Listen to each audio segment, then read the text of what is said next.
This podcast is sponsored by nobody. Hey dudes, welcome to Splat from the Past, the only 80s themed horror sci-fi show where things can get totally radical. Now today I will be welcoming Pamula Pierce Barcelou. She is the daughter of Charles B. Pierce, who was one of the great exploitation filmmakers of the 70s and 80s. He directed a lot of low-budget horror and Western movies. The Legend of Boggy Creek, which was probably one of the first movies ever made about Bigfoot. It's a pseudo-documentary slash horror movie, and a G-rated one to boot. He also made lots of Westerns that were low budget, like Winter Hawk, The Winds of Autumn, Grey Eagle.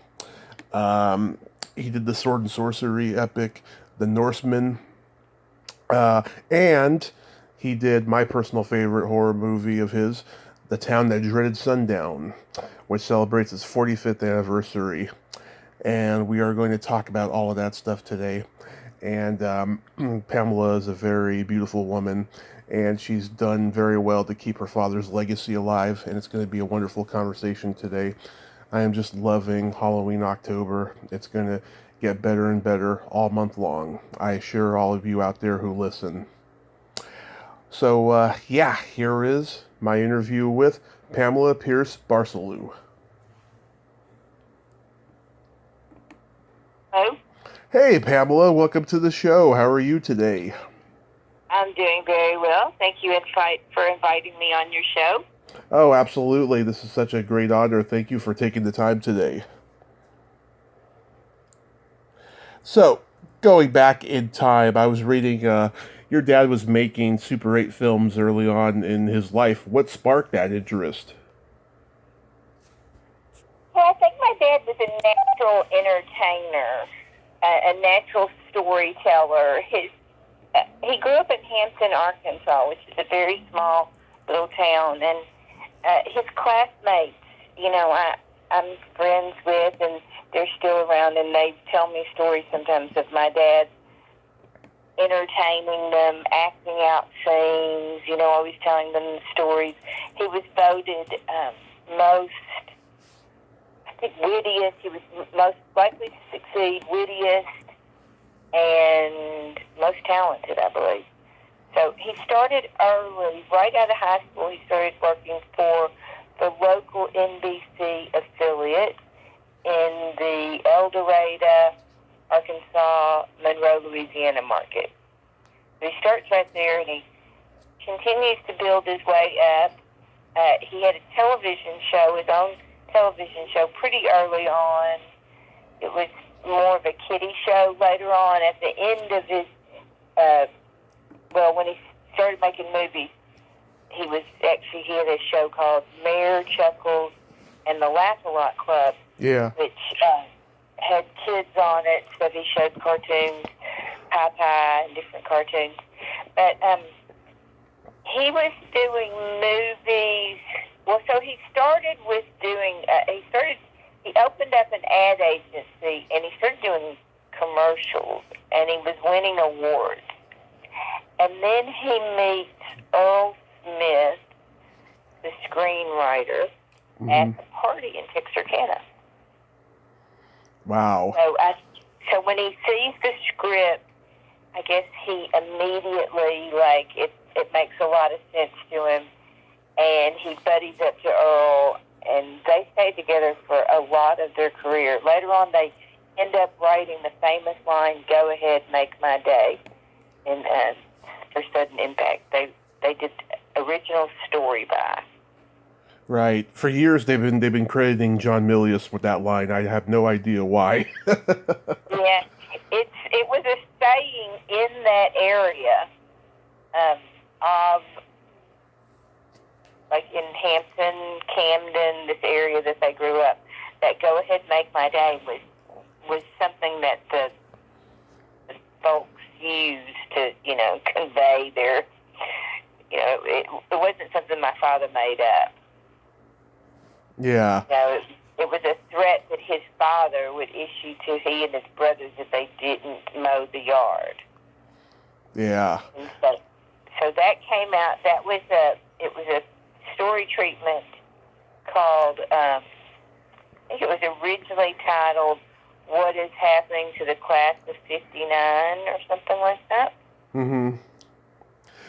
But he in the beginning, it was not going to be The Legend of Boggy Creek. It was going to be Tracking the South Monster. And actually the working title for Dreaded Sundown was The Phantom. Oh, wow. That makes sense. Yeah. So there's some McQuarrie images. Ralph McQuarrie, did the movie posters for him. Mm-hmm. And the movie posters have still, so early ones have the Phantom across the front. Wow. Did you know what the first movie your father ever saw was? I don't know, but he grew up going to the movies. He would talk about that. Mm-hmm. So every Saturday they would take their nickel or whatever it was and go down. There was somewhere near them there was a movie theater. So he would tell, like, he loved John Ford and Houston, and Sam Peckinpah was one of his favorites. So, but he would watch these movies, and of course John Wayne was one of my dad's big heroes. And he knew those actors later on. It was pretty easy for him, I think, to most of the time to do his casting. He would write with people in mind, I believe. Right. I'm guessing he grew up loving horror and westerns because he seemed to make a lot of those. Yes. So my dad loved to scare people. Okay, that was one of his very favorite things to do.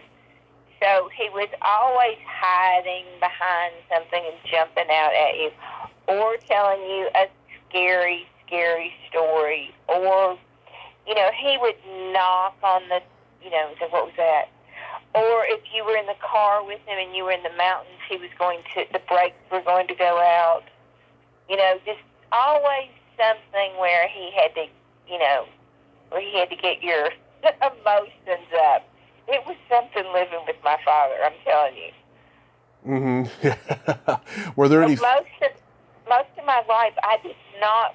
So when I lived with him, I watched scary, I watched stuff. I've seen The Omen and stuff like that, but mm-hmm. I do not watch scary movies because I spent most of my young life being terrified.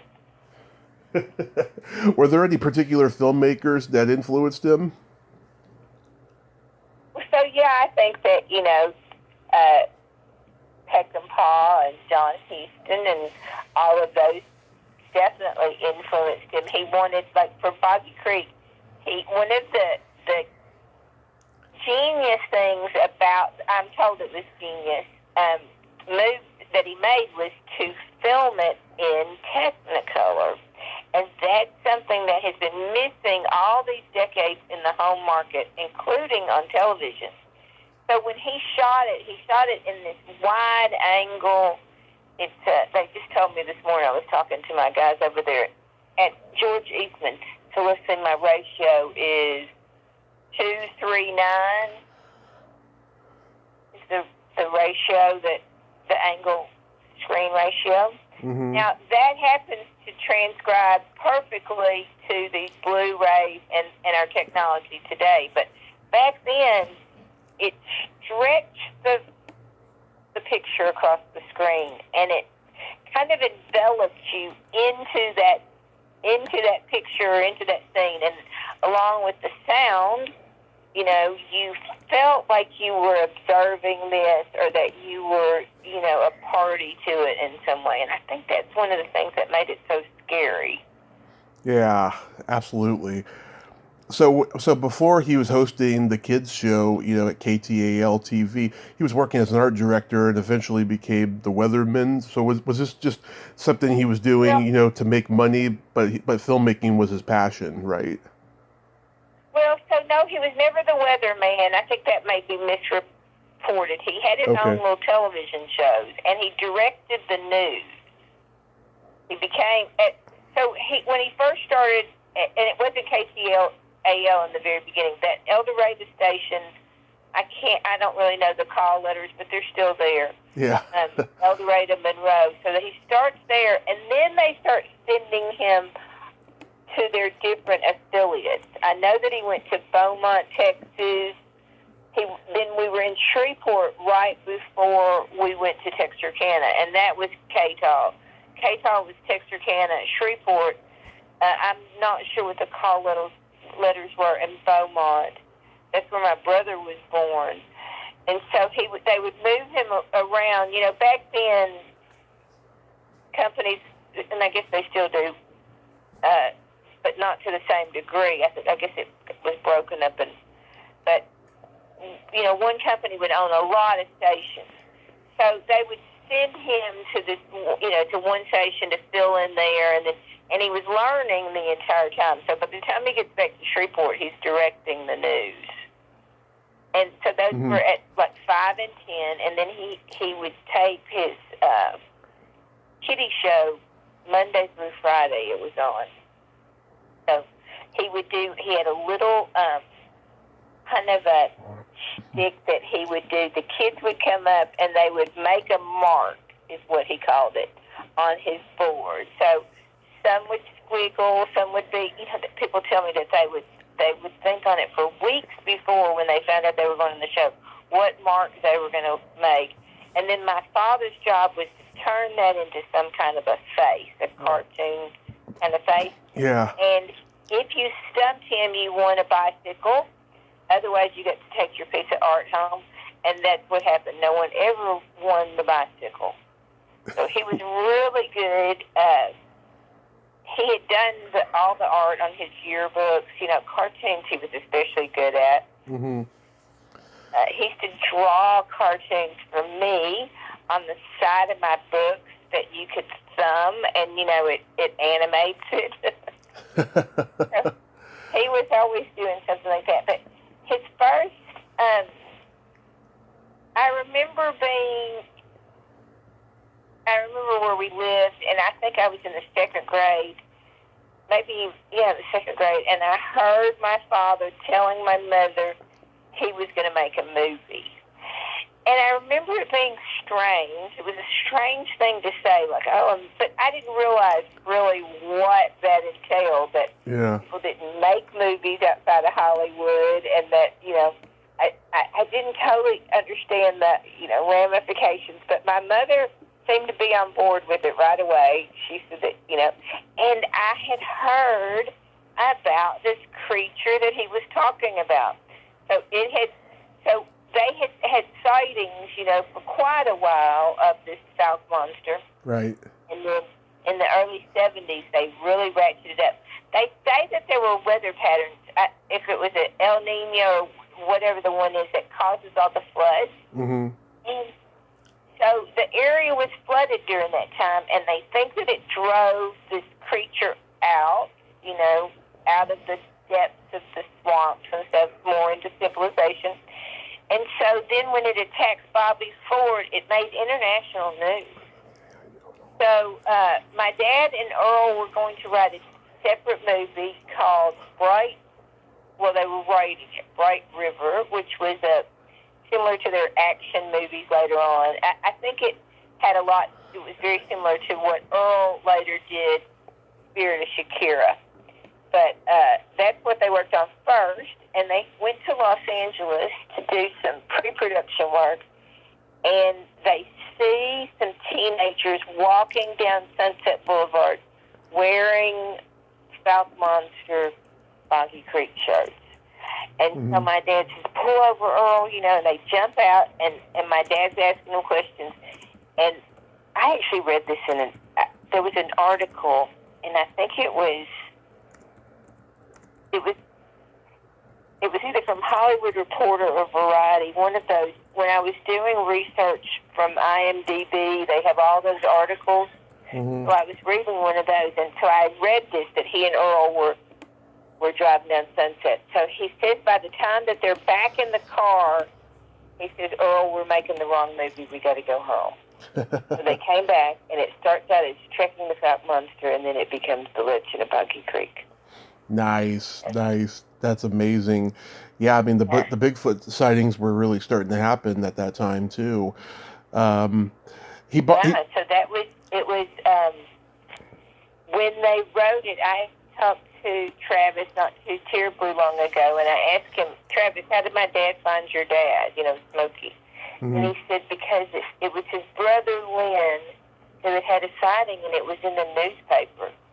So he said he just, followed the newspaper or whatever and then came down. And then he said he remembers taking my dad and Earl, they took him to people that had the encounters, etc. And he said he remembers Earl writing very quickly as the people told their story. He was literally taking it down word for word, So when you hear the girls in the trailer say, "Oh, y'all, does anybody want a Coke? I'm going to fix this. I'm going to make a Coke." Yeah. That's what they were saying, They were talking about their hair. They were talking about the Arkansas-Texas football game. So, I don't know if you know this, but, Boggy Creek is filmed in a lot of the actual locations that the encounters took place, or with the actual people. Right. Someone close to them, yeah. Like in the Mary Beth Cersei scene where the cat scared to death, that scene, Mary Beth Cersei, the actual person, and her mother are in the scene. So the mother's playing the mother, and Mary Beth's the one that is in the bed saying, "Mary Beth, could you close there's a draft on the baby?" That's Mary Beth Cersei. Yeah. And that's the actual house. And that house still stands, I'm pretty sure, today. Yeah, he got a lot of local people to be in the movie, not actors. And didn't he borrow money from a trucking company? No, it wasn't borrowed. Mr. Ledwell actually invested the money into it. I didn't know this till, much later when I started working on this project in 2014. But my father actually never owned any of Boggy Creek. So he's asking the local businessmen in Texarkana to invest and not really getting much reception until Mr. Ledwell. And Mr. Ledwell owned, Ledwell & Sons Trucking. And my father was doing commercials for him in that style of John Ford kind of, where it was, he was showing his movie chops in these commercials. So he convinces Mr. Ledwell to put the money up. They end up running out of money on the third day of filming, and that was because he had spent this money on the Technoscope film. That was the big expense. And he goes to Mr. Ledwell and he says, "You're either going to lose that first $36,000 that you invested or whatever," and I think he needed another 60 or whatever, but he said, "You're going to lose the first money if you don't put up more money. I'm out of, I ran out of money." So he got it, and then he takes the film, the raw film, and he goes to Los Angeles, and he takes it to Jaime Mendoza Nava, had a production house out there for the post-production work, and Jaime and Tom Boutros, who was the editor, and others that did the post-production work, had all worked for Disney and had been laid off. So they formed their own production house. So once my dad got the film there, then they knew what to do. They were true professionals. Jaime had worked on Mickey Mouse Club and Zorro and others. So that's where you get that whole kind of Disney feel in there as well. But my dad, the Disney influence even comes in earlier when he borrowed the camera from Gordon Eastman. So Gordon Eastman did documentaries for Disney, and my dad was very influenced by Mutual of Omaha, Marlon Perkins, that Wild Animal Kingdom. Isn't that what it was, Wild Kingdom? Oh, yeah, it was a popular show back then. Yeah, so you'll see that influence. Of course, back then there were no drones. So my father, his aerial shots, he hired a crop duster pilot, you know, the pilot and the crop duster, and Jerry Chapman, and he's still alive today. And he likes to tell the story about how my father kept telling him to fly lower and lower. So they were skimming the treetop as my dad hung out of the airplane. So he took a lot of hats, as you may or may not know. If you look at the credits, you'll see Chuck Bryant, I think, and kind of there's these variations of my father's name, but those are all my dad. He sings the song, Listen to My Lonely Cry, you know. That's my father. It always brings me great comfort when I hear it. You know, I can hear this, like, oh, there's my dad singing. So, anyway, but he does that one, and then, of course, they did not expect it to be the hit that it was, and immediately it was a hit. They had people camping out in the lines, and, you know, this is early on, before, you know, like before Star Wars, and they did that regularly. They didn't do that kind of stuff the same way, you know, but people brought their lunches, and so my dad would say, let's get in the car, we're going to go, let's go look and see. Cause, I mean, my dad had never had money before, never had money, and all of a sudden, he had money, and it was cash, and it was coming in by the carload full, literally. So, and he's four-walling, because at first he can't get a distributor. He's calling all the distributors, and they're literally hanging up on him. Later on, he got great satisfaction when he signed his deal with AIP, Sam Arkoff, because Sam Arkoff certainly hung up on him in the beginning. But he ends up four-walling, and part of that is, you know, so you pay for everything. You pay for the tickets and the ticket, you know, all that goes on in the ticket booth, and you pay for the lighting, all that. And then you take the entire box office. So so at first we just had the Perot, which it used to be the Paramount back then. So we had the Paramount, and then he had a second print that was defective. And so he gets them to send the second print, and he puts that one in Shreveport at the Strand, and it does the same thing. And so he continues to just four-wall and open more. And so Steve Redwell, who was the producer, one of the producers, and the money man's son, told me, and he was young then too. So after my dad is making all this money, then my dad doesn't want to go pick up the money anymore. So I guess it falls on Steve Redwell then to go get it. And he's in his early 20s, and he told me that he would go Texarkana, Shreveport, El Dorado, and Monroe, and he would bring home $40,000 in the trunk of his car. Wow, that's amazing.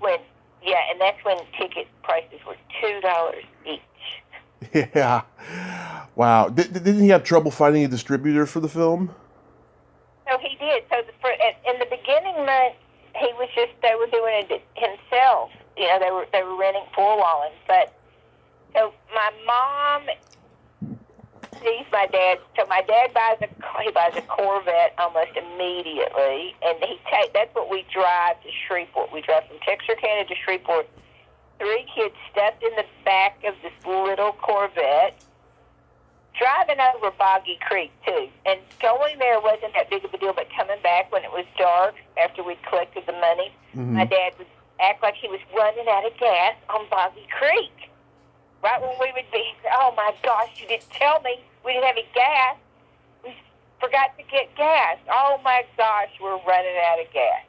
And he would pull over and everything. It was terrifying. But then so my mom, though, she knows that he's making bank, you know. So she's like, I want you to buy this house.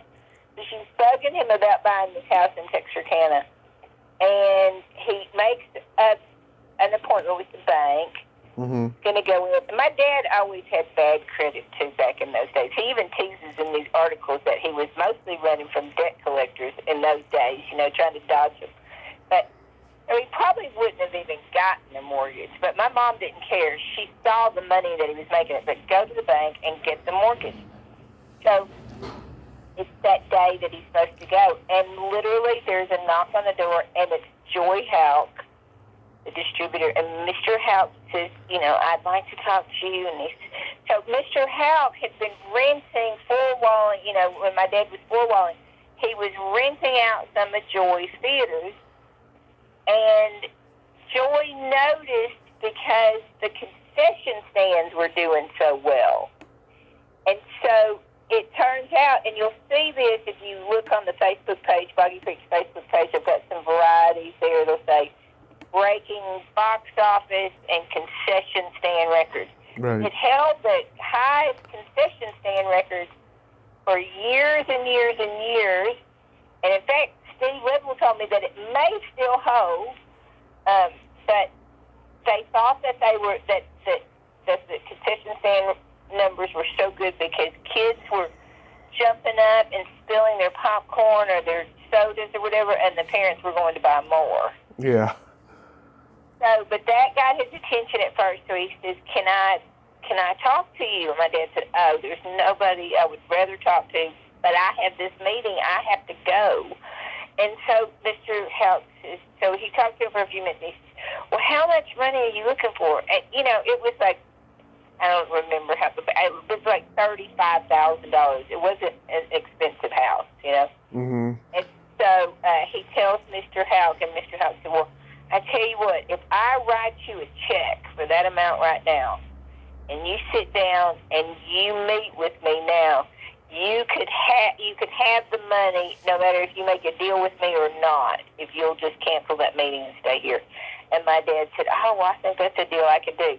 So we would tease that that's how my mother got her house and my dad got his distributor. Wow. Yeah, I mean, when people think about, low-budget horror films that became box office phenomenons, they think about Night of the Living Dead, Texas Chainsaw Massacre, The Blair Witch Project, but The Legend of Boggy Creek, doesn't get brought up that often. Why do you think that is? Because it's G-rated, maybe? No, I really think it was because the movie was formally put away in 1975 and shouldn't really have existed at all in the decades between then and now. Mm-hmm. The man who owned it, Mr. Lidwell, did not talk about it. When he shelved it in 75, he and my father broke up. He put it away. And so you wouldn't even, so if you saw the movie come on television, it was usually at obscure times. It wasn't like the 6 o'clock Friday night, main, that would have been fitting for a film that had that kind of run. It did $25 million back then, which Filmmaker magazine put it, they amortized it for today. That's almost it's $145 million when they did it in 2017. So that's a lot, close to $150 million in today's numbers. So it was the ninth highest grossing film. And then all of a sudden, and it was everywhere. If you remember back then, or if you're old enough to remember when it was in the theaters, it stayed at the theaters. Sometimes it stayed at one theater for 1 year. It played nonstop. Oh, yeah. So, and it would be like, I have lots of ads that say, held over, whatever. So it was just being held up. And that was a big, I remember right there that they're holding it over in Los Angeles, another 6 weeks in Los Angeles. I mean, it was a big deal. And then after it made all the first run, the theatrical run, then it went to the drive-ins, and it was everywhere at the drive-in. And then all of a sudden, it disappears. And it becomes very obscure. There's only that bootleg pan and scan copy, okay? Yeah. All of the Technicolor and the Technoscope wide-angle format, all that was gone. And you see it at, 4 o'clock on a Saturday afternoon, or you see it at 2 a.m. on, you know what I'm saying? It was just at weird, obscure times. And I think that was why. And so that went on for all of those years.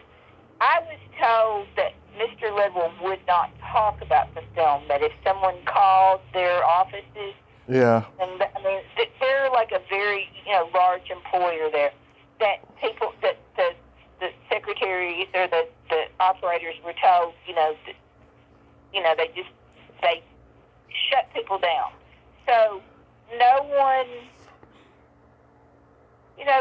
could really, it just became kind of, I liken it to like Sleeping Beauty, where it was locked away kind of in a tower, and then all the vines and the thorns sort of growing up around it, and, you would hear about it, except it's no good copies and all of that. And so I really do, I attribute it to that. I think that had my father and Mr. Little stayed together in a partnership, we would be on Legend of Boggy Creek 15 remakes. You know what I'm saying? We would have been, there would be Ralph McQuarrie merchandise everywhere, but that's not, because when they broke up, and Mr. Little didn't need the money. He had plenty of money before he ever made a movie, and then the movie was just icing on the cake, Yeah.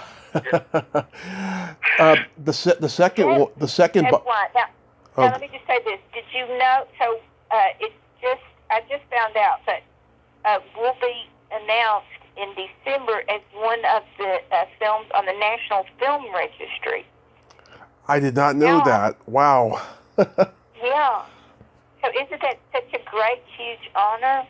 That's an honor and a half. Yeah, so I think if these things start to happen and people start to realize that it's been restored into its original, format, and all of that is back, then I think that it'll start to pick up steam, and I think that we will see it more acclaimed, and getting some of, hopefully it'll get some of the credit that it's due, because in the years that it was in that kind of bootleg domain,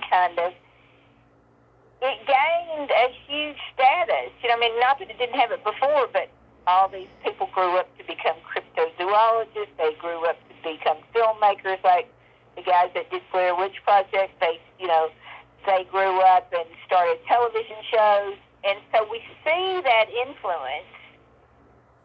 And even they'll attribute it. I saw Rob Lowe on his Lowe Files, and he did an episode on Bigfoot. Mm-hmm. He said, wasn't you out here? And he said, when I was 8 years old or whatever it was, I saw this movie, The Legend of Boggy Creek. But some people were so young, too, they don't even really remember the name of the movie. Yeah. Unless they just happen to catch it, but they remember it. And then they'll write to me and they'll say, I could never remember. And then I saw that poster, and I instantly remembered it, and so then they order the movie again. Wow. When he did the second one, years later, it ended up on Mystery Science Theater 3000. Did he know that, and was he offended by it? So that was his least favorite movie, Boggy Creek 2. He made Boggy Creek 2 because he needed the money. Mm-hmm. Okay, and they had been harassing him. People had been harassing him to do Boggy Creek, right after it was finished, after Legend of Boggy Creek was finished. He could have made it, like I said, his second, third, fourth movie. He could have kept making Boggy Creek movies. Right. That's how much people, came to him with offers of doing that. But he put it off because he wanted, of course, he wanted to build a career and all that stuff. So when he comes back to revisit it, that film, I'll go into it later. I'm not going to go into it right now. But the way that film was financed was very different. Okay, not Hollywood and all that other stuff. So when you see that film out there now, those aren't correct releases either. And so that Mystery Science Theater was never properly, I don't think, authorized. I think that they just did it. Now, Mr. Little had nothing to do with that, and I do know it's surprising, and I haven't said it yet, but it's going to be shocking when people realize where that copyright lies. Yeah. No, shocking. It's going to be shocking when people find out who actually owns that copyright. Yeah. Yeah. Oh, go ahead. Yeah, go ahead. Anyway. He made. Oh, go ahead. I'm sorry, we're overlapping. Anyway, but so when he leaves Mr. Ledwell, he goes with Sam Arkoff, AIP on the third film, that's Winterhawk. And actually, he goes just by himself on Winterhawk. But then after that, he goes to AIP. Uh-huh. So when Sam then, so they own the titles for the Town That Dreaded Sundown, the Victors, the Norseman.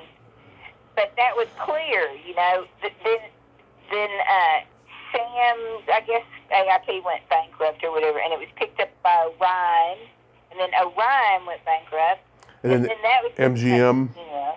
Yeah, and so now I think that those titles are actually owned by Sony, holding that MGM catalog. Oh, that's not bad. Yeah, but that's the reason that those got more of a, like Town That Dreaded Sundown got more, because it was always in hand where it was clear who owned it. You see what I'm saying? Right. Yeah. I mean, he made, a lot of westerns: Winterhawk, The Winds of Autumn, Gray Eagle, Sacred Ground, Hawkins Breed. And one thing I noticed is that he loved working with Jack Elam. Did they play cards together? Were they close? And we were just talking about Jack the other day in his card game. So my dad adored Jack Elam, but my dad wasn't a card player, and he knew better. At one point in time, my mom's little brother works as like a grip and whatever assistant to my dad, and one night he's playing there, and he loses his whole paycheck, and he's all upset, and my dad said, that it was dumb. Okay, why would you ever sit down to a poker game with Jack Elam? I mean, that was like just a dumb thing to do. I hope you learned your lesson, Yeah. So my dad did not play, but Jack played every single night. and there were other people on the set that were worthy players, and had some, they had, some people had banks that they could play. They could sit there and play, but my dad didn't play with him like that.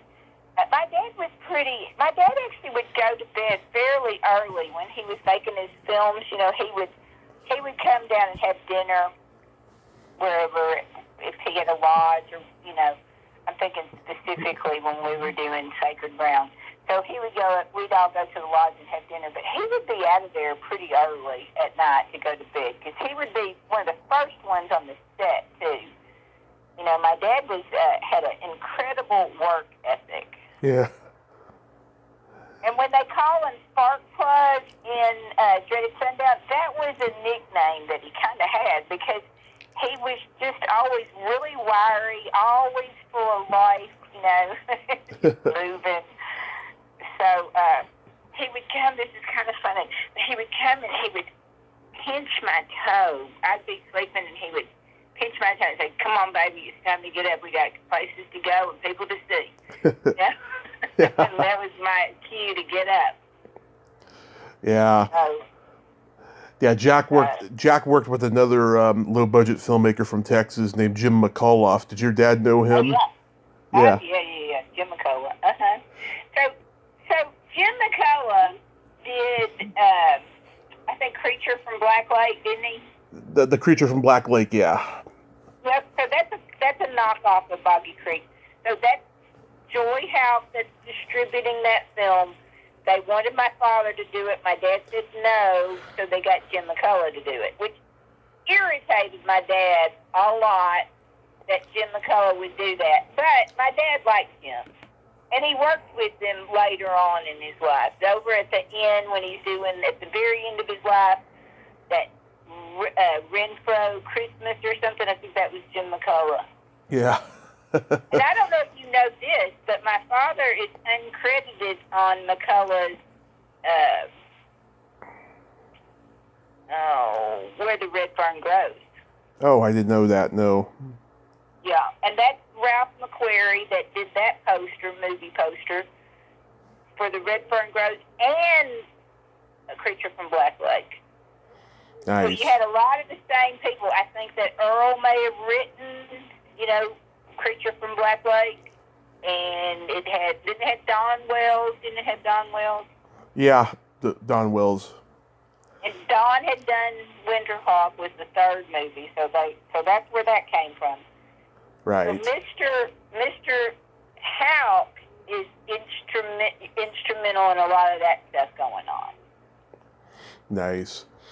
So if I were going to make a movie and I had my dream cast, I would have Leonardo DiCaprio as Mr. Houck. I think he'd be good. Yeah. He would be so good. He carried a cane a lot of times. He was very dapper. There's not very many photographs online of him, but he had an airplane early on, and I read that that's how he started, is he would get these prints of these films, and he had his plane, and he would go and land in fields, throw up the screen, and do these screenings, and then fly out of there. Wow. Crazy. And the whole time my dad was with him, I think that was one of the perks that my dad liked the most, is Mr. House always had an airplane, and my dad got to treat it as if it were his own. Mm-hmm. So they would fly dailies in and out every day. If they were in Montana making a movie, then they would fly the film out at night, and then they would fly the film in to watch the dailies. Yeah. So when he the Town That Dreaded Sundown, is my favorite of all his films, and that was based on a true story, wasn't it? Yep.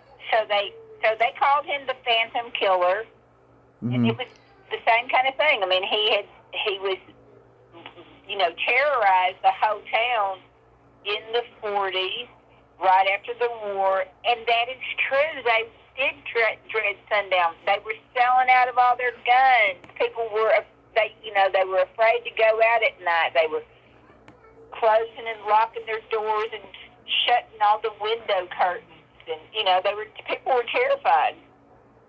And if you think about it, serial killers, that was kind of when they were getting started a little bit. It wasn't like now. Yeah. Ted Bundy. Yeah, I mean, none of that kind of stuff. So, I think it took, and Texarkana just, I think, thought that they were a little bit amused. Though Texarkana had long had a mafia, back, because it sits where it sits. It sits right there where the interstates go, east and west and north and south. So you have a lot of stuff that's trafficked through there, Right. So, I don't know if you know this, but, Texarkana and Shreveport will turn up on the top, most dangerous cities in the U.S. Today they will. Did you know that? No, I didn't. But I think it's a little bit harder being a serial killer nowadays because there's so much people spying out there, cameras and all of that. Oh yeah, and DNA is probably going to put, and no telling what other tools are just right there that we haven't, discovered yet. Because when DNA, that opened everything, and I think even with that guy, that original Night Stalker, when they busted him, I think it made a lot of serial killers start thinking, oh no, they're coming for sure now, Yeah. Which it's really good, that all of the material for the Phantom Killer disappeared. By the time that my father went to make the movie, the files were gone, everything was gone. Huh. Yes, so Don... But not everything was gone. Let me take that back, because some of the parents and brothers and sisters of the murder victims were still alive, and they did not want the movie made. And that's why Mr. Little and my dad break up, because Mr. Little said, no, you can't, they're still alive, you can't be making that movie right here. And then it also, my parents broke up, and my dad ended up moving. He left Texarkana. He wasn't going to stay there while he made a movie about it and stuff. But we were still there briefly, and we would get horrible phone calls in the middle of the night, and my dad ended up hiring security guards 24/7, you know, when that came out, and it was, but not for us, not for the kids and my mom. So we moved to Dallas into a high-rise with unbelievable security, you know. Yeah. So it was that was a scary time during Dreaded Sundown.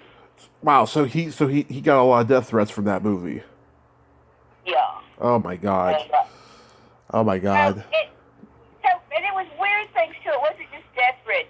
So it was things like, so he woke up one morning and there were all these people that were on the front yard, you know, in my mom in the yard, that house that my dad had bought, and they were all praying, which that kind of freaked him out too. Yeah. And then with Mr. Medwell not wanting that to happen, and then my mother divorcing him, yeah, he left and went to Shreveport. Then he set up his own kind of studio there in Shreveport, which I don't know if you know this, but Shreveport, Louisiana, all the big studios have present, you know, locations there. But my dad is the first to go out there, and he built a full. Now he didn't do sound stages and stuff, but he had all his equipment and all that stuff was in Shreveport, and he had, you know, so he had Charles B. Pierce Productions, but that's where he makes The Evictors, and that's where he lives when he does The Norseman. Then he sells that house and he moves to Carmel, and so he's writing What Happened to the Class of '59, and he meets Clint Eastwood. You know, Clint had a bar there called Hog's Breath. Right. And I'm pretty sure that's probably where they met. But we would go down there, because I ended up living with my father in California as well. And we went to Hog's Breath like every Friday night. We were there at least on Friday, and sometimes on Saturdays too.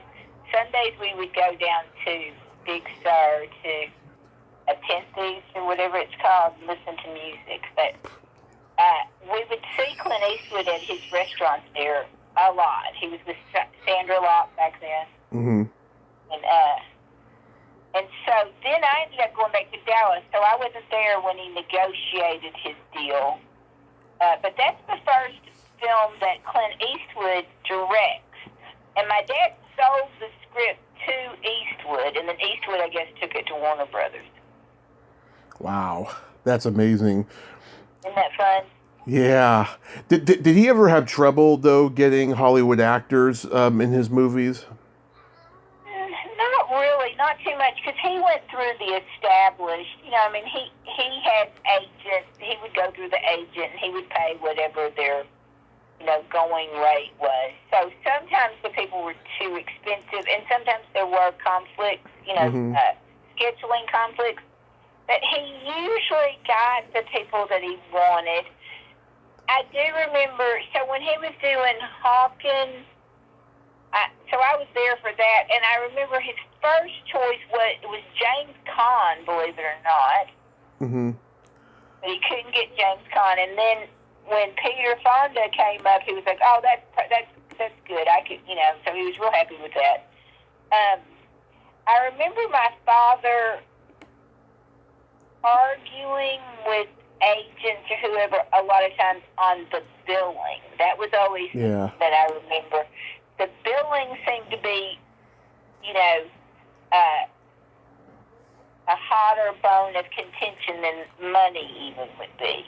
You know, because I don't really remember him getting too upset about, you know, actors' fees or their salaries or anything. But he would negotiate, because people would come in and he was going to give those top billing to Ben Johnson or, you know, whatever. He was going to give those kind of people the top billing. And anyway, a lot of times it would happen with the actresses. You know, he would do, I think with Jacqueline Smith, he did Introducing Jacqueline Smith. Jacqueline Smith. That was always something, something that I do remember him going over a lot. I think that he, you know, my dad would work with the people, and then he got along well with in. Yeah. I talked to a lot of exploitation filmmakers from the 70s who, lived in Hollywood, right? And they made it a point to hang out in the same places that the actors they wanted, to be in the movies, because they knew if they went through the agents, they weren't going to get the actors because their movies were so outlandish, and they couldn't, pay the agents, And back in those days, they didn't have permits too for a lot of their movies. Now, so that's something that he did. He did almost immediately. He got the authorities and stuff involved. Everything from the governor of Arkansas, David Pryor, who later became the senator, was very helpful in those early days. And now it's a big thing. Like, you go to Georgia or you go to wherever, and they give you all these tax credits. But back then, that was all very pioneering.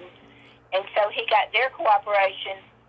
One of our friends, our family friends, had been the chief of police in Texarkana for decades. He just retired. And he told me that his first position of authority was as the chief of security for Dreaded Sundown. Mm-hmm. And they would block off streets or, especially in Dreaded Sundown. But even as early back as Legend of Boggy Creek, he would let the people know that he was going to be shooting there, and he had to, shut something down. In Dreaded Sundown, he did a lot of day for night? No, night for day, where he was shooting, and it was supposed to be daylight, but it was at nighttime. Day for night. Is that what it is? So the scenes where it's like raining and they're downtown and the killer's like walking, it's supposed to be daytime, but those were actually shot at night. And they did that because of the traffic and that kind of stuff. It was just easier to shoot some of that stuff at nighttime when you didn't have all these people around. Wow. Dawn Wells just passed away, sadly. I almost interviewed her. I didn't get to, though. But I was curious. I mean, was she great to work with?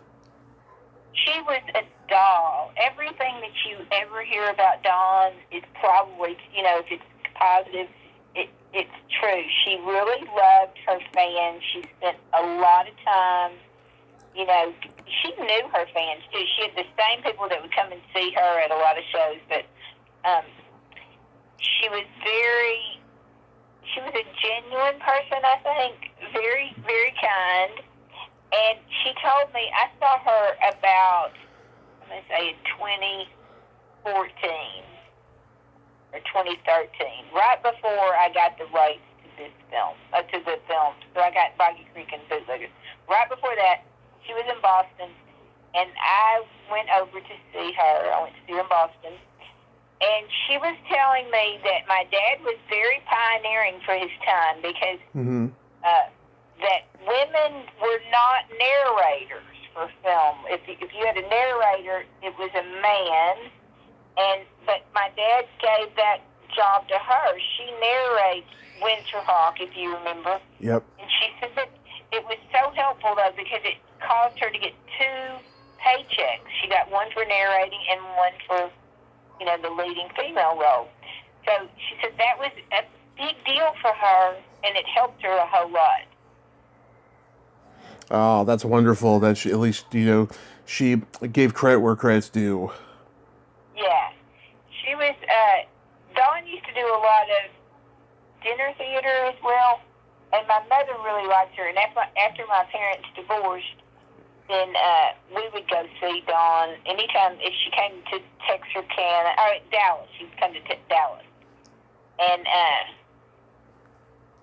trying to think where else we saw her. But she came back, so she is in Dreaded Sundown, and she came in at the last minute.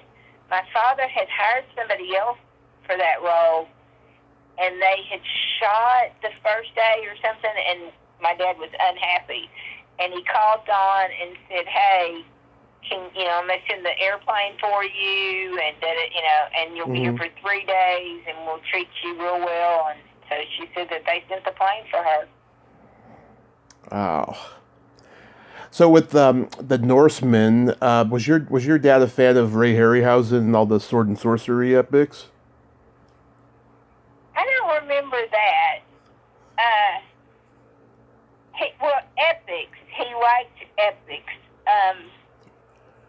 My dad liked movies, period, almost. I mean, later on when home video and stuff came into vogue, he bought everything and had an entire room for all of his movies. Right. And so I think that, but I'm going to go back to so John Wayne was a huge influence on him. When he does Grey Eagle, that's kind of like Searchers. Yeah. You know? It is, yeah.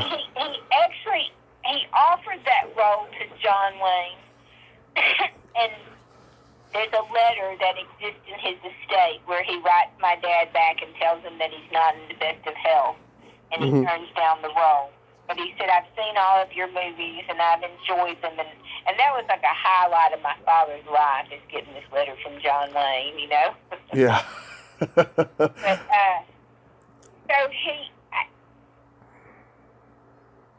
that he loved, later on, he loved Jeremiah Johnson. That was a big, I'm trying to think of the movies that I remember him watching. Little Big Man, he liked that one. I remember I tried to get him to go see things like Elephant Man, with bears. But he wasn't that into that. He's like, do we have to do that one? I'm like, yes, I got to go see that. Just go with me. It's supposed to be really good. But he liked that. He liked the big epic kind of. Norseman had a pretty nice cast in it. Yeah. Lee Majors was a huge TV star at the time. He was. He was like the biggest guy on television. He had just come off the $6 Million Man. Mm-hmm. And that was right before The Fall Guy. He actually asked my father to produce The Fall Guy. They were just getting ready to go, and he said he needed a producer. And my dad said, I don't do television anymore. Yeah. That is so silly. But, so my dad ends up bringing in Harry Thomason, who was his best friend from El Dorado. And so Harry becomes the producer for that, and then he ends up meeting Linda Bloodworth Thomason, and they do Designing Women and Hearts of Fire and several big television series for CBS. But so he was Lee Majors, and it was weird, kind of obscure. It was Fred Bolesnikov, the football player. Mm-hmm. It was Woody Strode, the football player. Right. Was it Woody Strode, or was that Winterhawk? I think that was Winterhawk. Yeah, that was Winterhawk. Okay, so but then he's got Mel Ferrer, who was married to. Wasn't he married to Audrey Hepburn? Yes, he was. Yeah, and then Cornell Wilde. I remember how impressed my dad was. Like, Cornell Wilde, Yeah. He must have been a big movie star when my dad was growing up, because my dad was very impressed with him. Mm-hmm.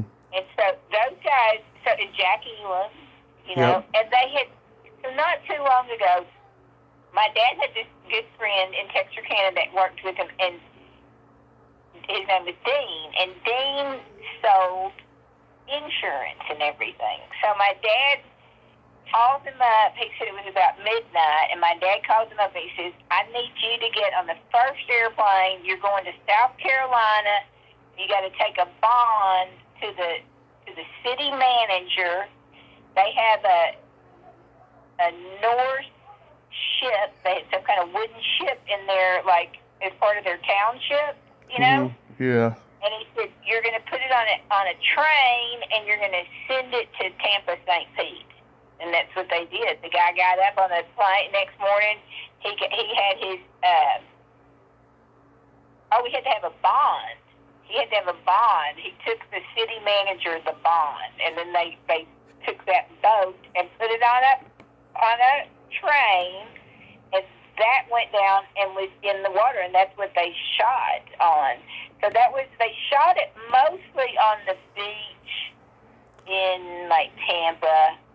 That's clever. Yeah, and I remember, so I would go out there. It was kind of a long way from the hotel where we stayed, but I would go out there a little bit.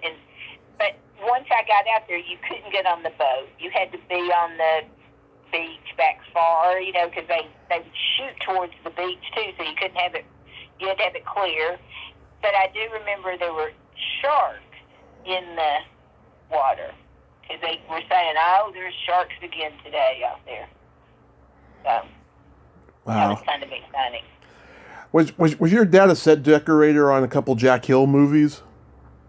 No, so that's the wonder of the internet. Somehow they got mixed up, and they won't let us take it off on Wikipedia. No, my dad did lots of set design doing his movies, and he was fabulous at it, but he never won an Emmy, and he didn't do any television shows as a set. Oh. That's just the internet getting it wrong a little bit. Yeah, that's unfortunate. So after he made Chasing the Wind, did he become disillusioned with filmmaking? So I would say that he was always probably disillusioned from those very beginning when they was calling for a distributor and they were hanging up on him. He was developing a bad taste in his mouth. And so when he would go to do his post-production work in Los Angeles, but he told me that they were much nicer to him when he would just fly in. He said they'll make appointments for me, and they go out of their way to take care of me. And he said, but if I just lived out there, and I'd be like everybody else. So he did that on purpose. Like he stayed an outsider on purpose. And later on, I moved to LA when I was like 20, 21 years old, and I went to those things. I went to the restaurants and I went to the parties and that kind of stuff, and I saw a lot of celebrities. And I would say, "Oh, guess who I saw?" And he hated it. He absolutely hated it. He thought it was all fake, and he thought they were full of BS. He hated it. Okay. Right. So I don't know that it was disillusioned. Now, so my dad made movies for his fans. He made movies for his, the people across America. He did not ever give Hollywood too much of a second thought. You know what I mean? Right. Yeah. He was a nonconformist. Very much so, yeah. And he was used to being the boss. I remember later when he started working for Sam Arkoff, and we were in Montana and stuff, and he would say, "Oh, the producers are coming up," and to him they were doing checks. They were checking up on him and seeing how much money he was spending. He did not like it. He did not like that. So I don't know that when he tried to stay, away from there. And then Texarkana, he was ready to go from there. In Shreveport, he left there. Then he went to Northern California, Carmel, and that was super expensive. And so after that, he moved to Tennessee, and that's where he lived until. So he lived there. He ended up going. It's kind of a long story, but he ended up dying there. My dad had Alzheimer's. So the last 10 years of his life, he was sick, and so that was and then there was the family members that were kind of taking care of him were. I think they were embarrassed by that or whatever. To me, it's not embarrassing. It's just something that happens. It's a disease. Unfortunately, it's a horrible disease, but it happens. It happens to the best of people, What happens to it? So this is a very important part. My father died, as so many people are dying today, in it's considered a form of elder abuse. My father was literally kind of stolen away. I was told I was not on the list. I'm like, what list? What list? Anyway, and then he was systematically picked dry. Okay, so to this day, my father's been dead since 2010. I have never received a photograph, a paper, a penny. I've never received any money, nothing. Okay, because it was and I'm not going to get into it. I will get into it. I'm going to get into the whole thing, but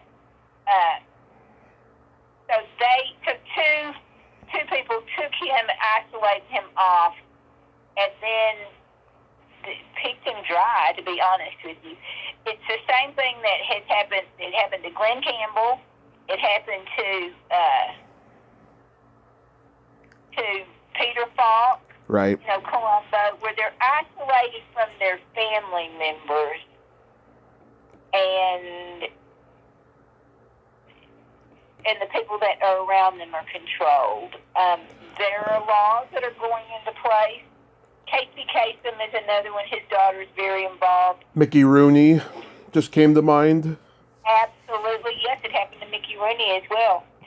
So literally, they say that this is at epidemic levels in the United States, and you do not have to be rich or famous for this to happen to you. Yeah. It's literally, it happens with people that have dementia or that have diminished, facilities, and then they are isolated from their family and friends, the people that, that would be overseeing them or whatever. And,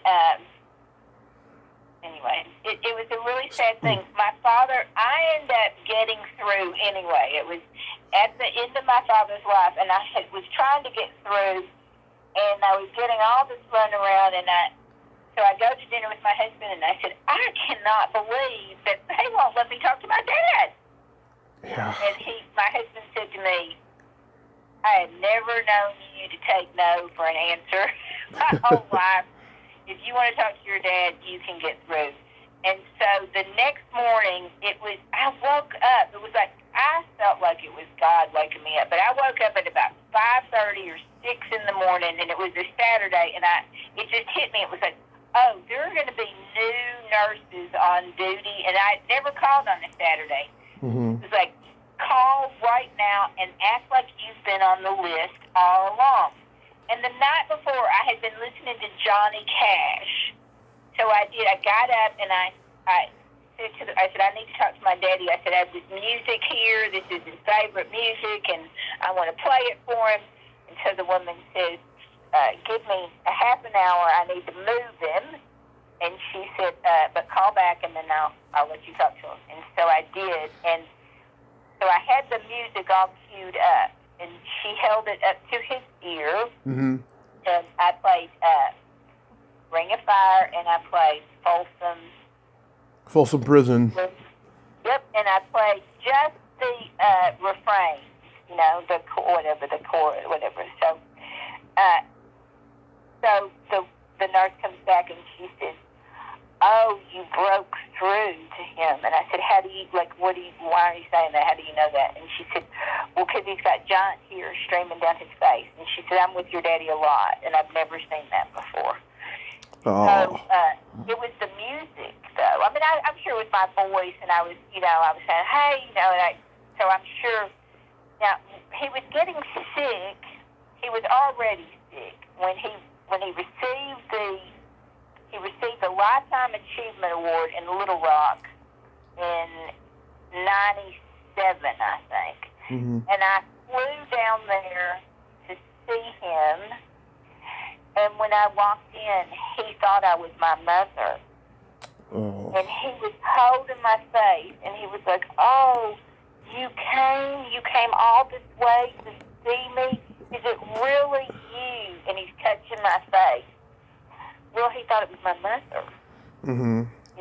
So that was this whole thing, and so I said, no, it's me, Pam. And so then the next day, he was like, okay, now let me get this straight.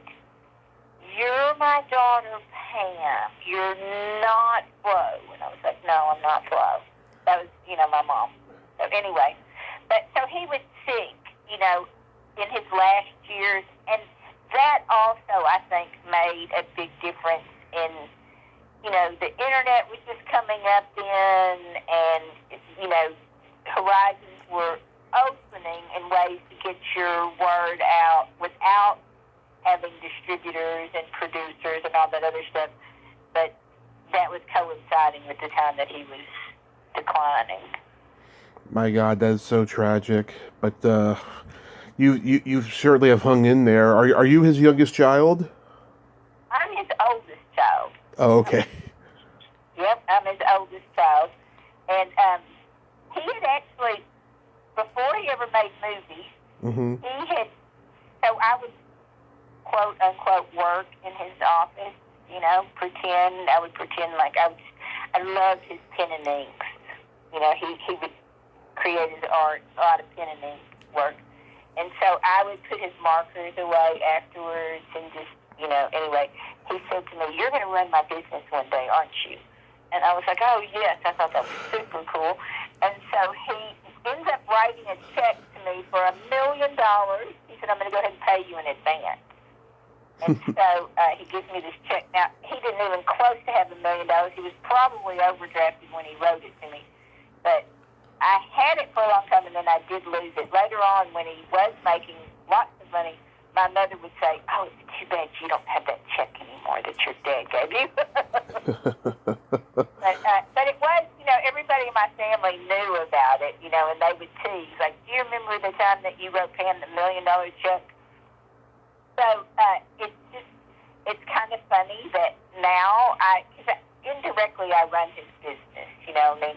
But like I said, my dad so when he died, I didn't know what my dad had. It's like, you could talk to him about his girlfriend, but you couldn't talk about money with him, and you couldn't really talk about, his business dealings too much. So we never discussed that. A little bit, like I had asked him who owns Boggy Creek in around 2000, because that's a different story. But anyway, didn't talk to him too much about it. And then, but I did know he had told me that Mr. Level owned Boggy Creek. But anyway, I thought that my father still had something to do with it, though. But I'm not getting any paperwork. I'm not getting anything. They tell me that there's no money, there's no residuals. I'm actually named, in 2014, I'm named the executor of his estate. I sent letters, from the attorneys saying, turn over this stuff. Make copies. I said, make copies and turn it over. I didn't even need the originals of the paperwork or the photos, to be honest with you. Yeah. They ignored me, Tommy. They acted like I didn't exist. They didn't know what I was talking about. Oh. And so I just kept hitting my head with it. I mean, what do you do? What do you do? I didn't have unlimited resources to go start filing, litigation in these different places, trying to compel them to answer any of that stuff. So I thought, I'm going to go back to the beginning. I'll just go back to the beginning. I'm going to call Mr. Level. And my dad had told me that the Levels didn't talk to us. He's like, if you see them out, just go the other way. Don't even try to talk to them. Right. No, they don't. But that was my dad talking, because my dad didn't want me to talk to them, okay?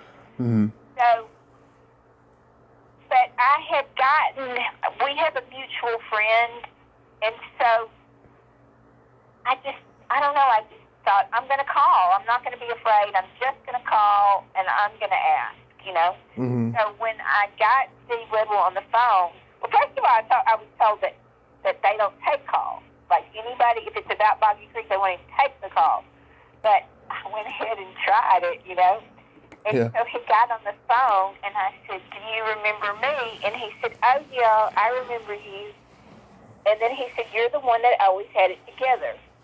And so I said, well, my dad came back here. He said, "No, Pam, your daddy never came back here," which was kind of shocking and a little, and then it's like, well, how do you recover from that? Because it was kind of embarrassing. It's like, I thought he came back. He said, "No, we have not collected any money from Boggy Creek, since we split up in 75 and put it away. So I was like, oh. I was like, So I said, well, let me ask you, because by that time people were asking for the Blu-ray, So I said, well, would you let me do it? If I can go find a good print to restore, would you let me release it as a Blu-ray? And he said, yeah, I'll let you do that. And so, anyway, I talked to him a few more minutes, and he said, well, run with it. I was recovering from surgery and really couldn't walk, but during that time that I was recouping, it gave me a lot of internet time. So I started searching for a good print, because to get the rights to Boggy Creek didn't really do much. Okay, I needed the rights, and I needed a good copy to restore and give fans back the film the way it was originally intended to be seen. The film that made the blockbuster, Right. So that took another 4 years. Wow. There were days that I didn't think it was ever going to happen. And I am going to tell you, I prayed a lot. And after it all came to be, I can look back in hindsight and see, like, the hand of God, the way that things worked out and fell into place and everything. It is like it's fate. And that this is, you hear people say, well, when you're born, if you're a believer, you have a mission, you have like a job to do. There's something that you were created to do. Right. And, I love my kids, and I've raised my kids, homeschooled my kids, all this other stuff, but I really do feel like I was specifically called to do this. In fact, it felt like God said, call Steve Redwell, and I was like, and it was like, do this, and I remember arguing, like, saying, I don't have $100,000 to restore this movie. And then I got a clear thought, not me, but like this clear, like, voice that said, I will send you the resources as you need them. You step out in faith and start doing it. And when you get to the point, each point that you get to, I will have the right people there, to, waiting for you.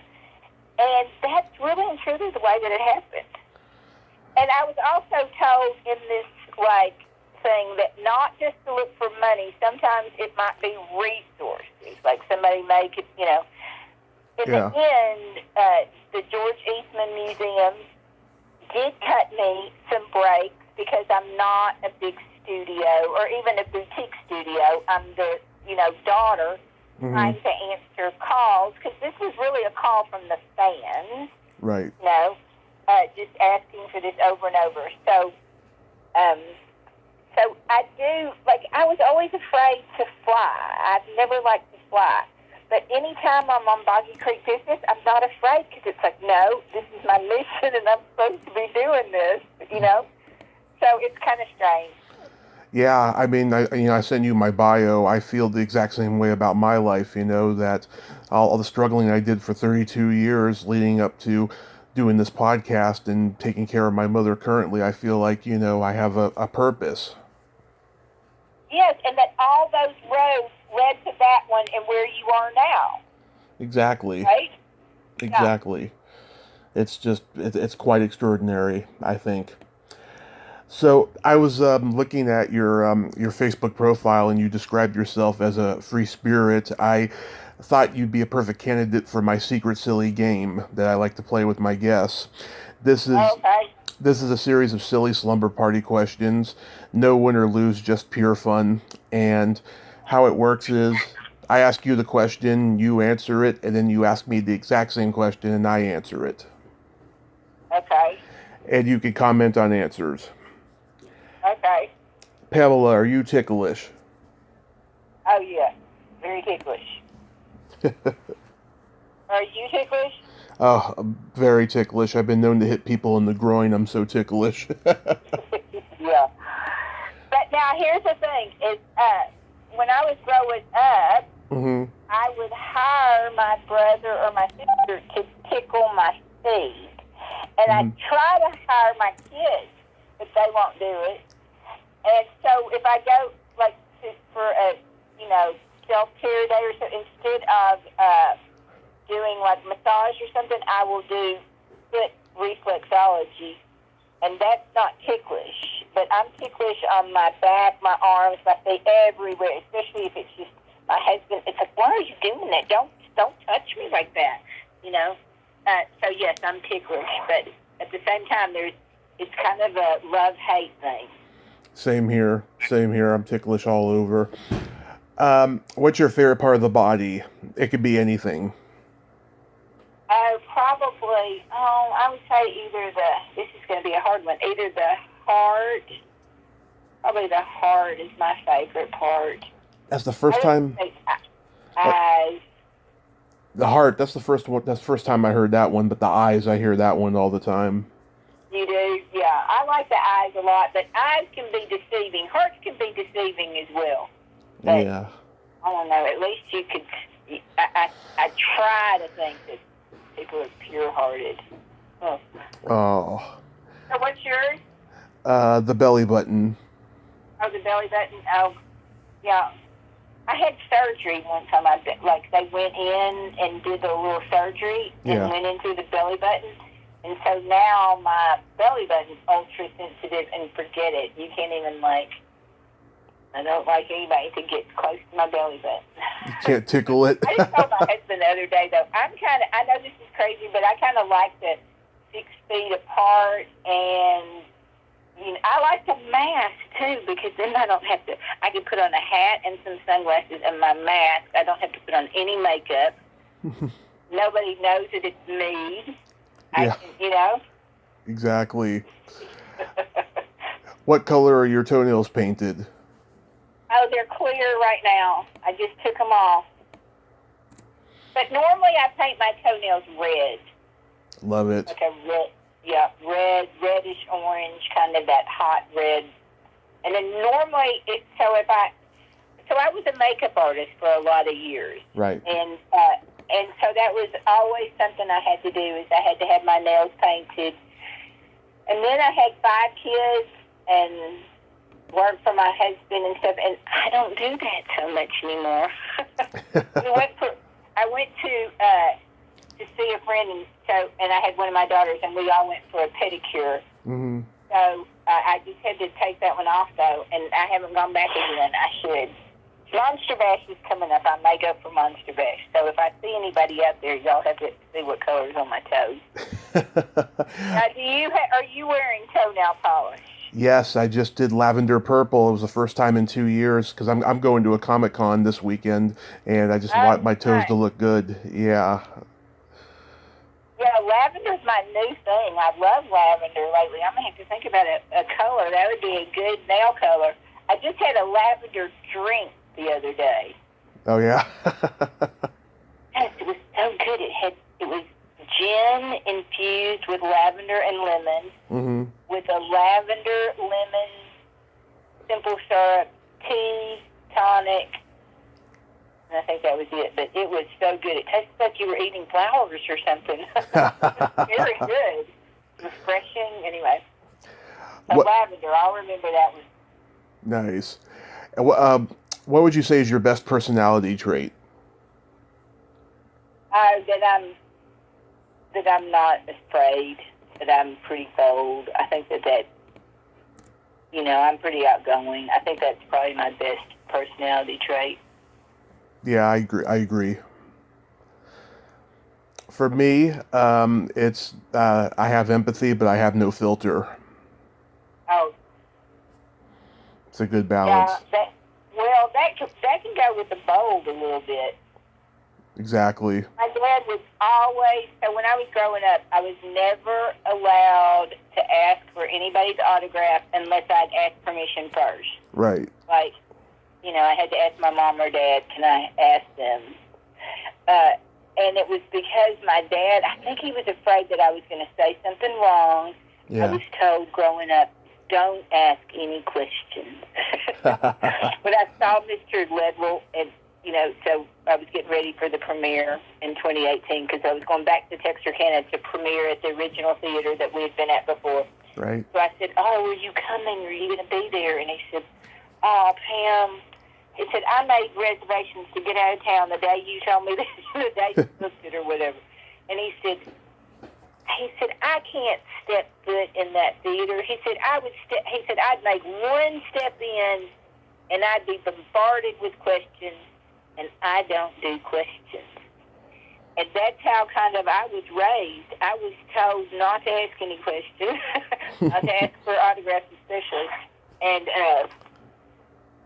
I forgot why I was telling you this, but there was a reason before that. About having no filter.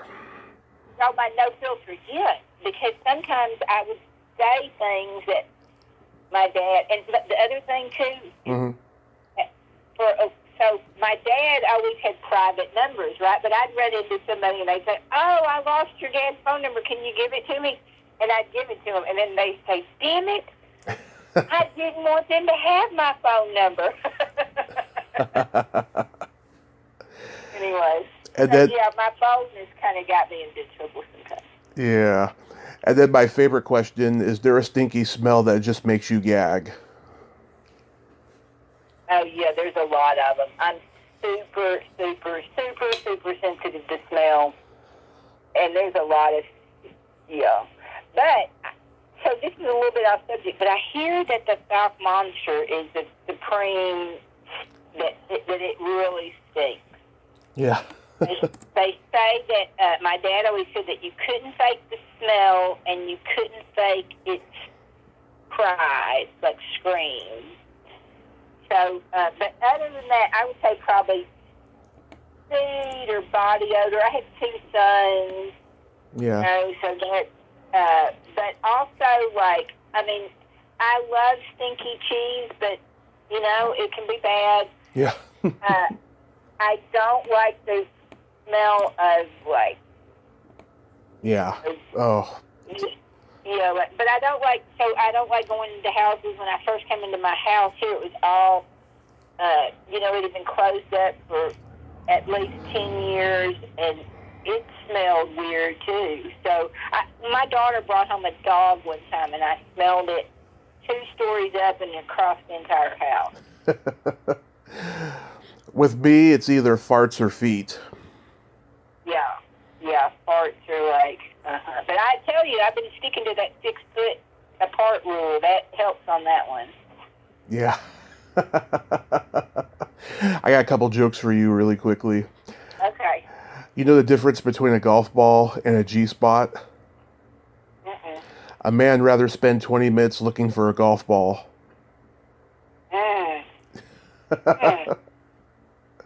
There's truth to that, huh? Now you're making me blush. Okay, I won't tell you another one then. Well, Pamela, I want to thank you so much for coming on today. This was just amazing with the stories you have, and you're so inspirational, I have to say. Oh, thank you. Thank you. Well, I'm telling you, it's, I kind of take the attitude that I wake up every morning and I'm open to whatever God has, planned for me that day. Mm-hmm.